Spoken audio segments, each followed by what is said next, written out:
I'm the kind of person who tends to worry about the future a lot. I feel like that's probably not uncommon. It's hard not to worry about what fate has in store for us when one of the front-running candidates for the president of our country is a man who believes that all of our problems will be solved by building walls and putting up barriers.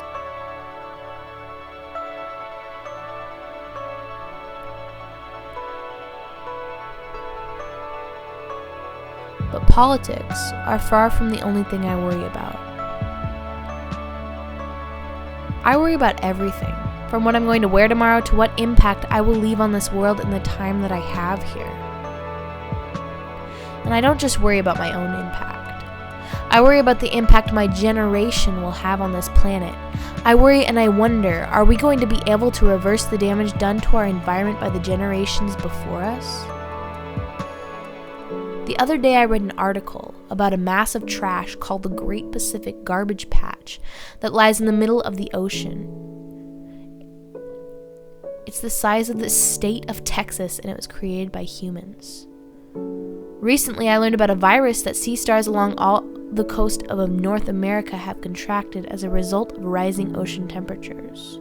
It literally eats them alive, and it has ravaged the population of their species.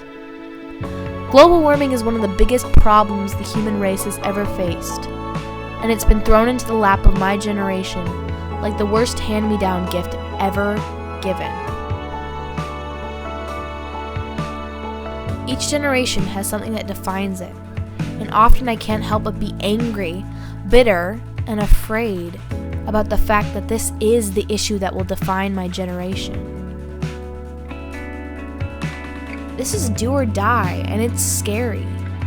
But I have realized that climate change itself doesn't have to be what defines us.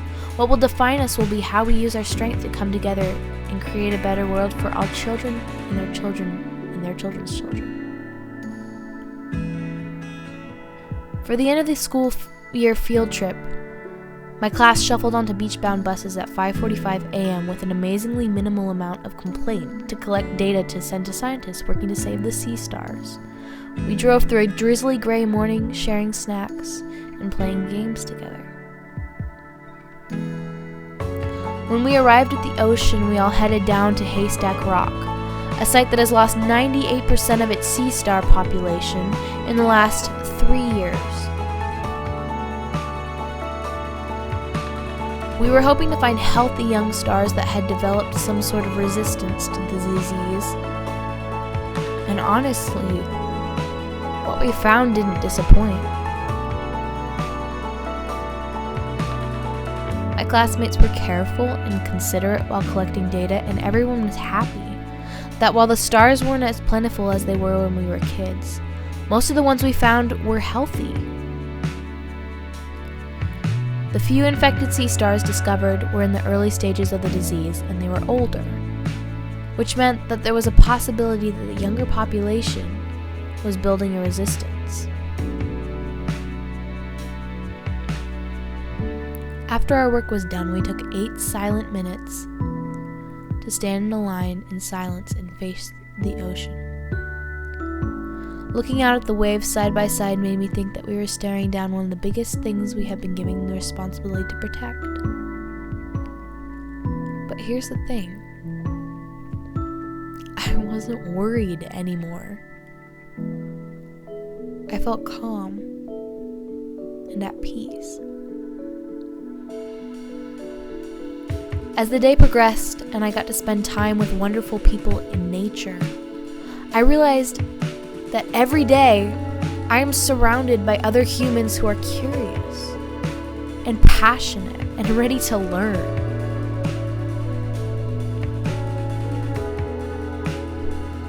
My generation isn't afraid to take risks and ask questions. We are young, and we are strong, and we are ready to adapt.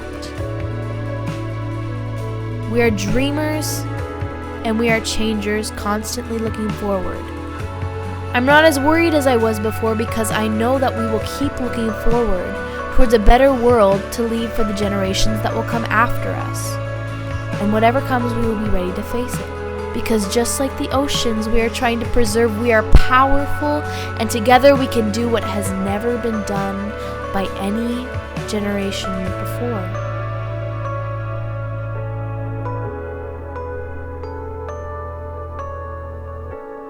We can save the world.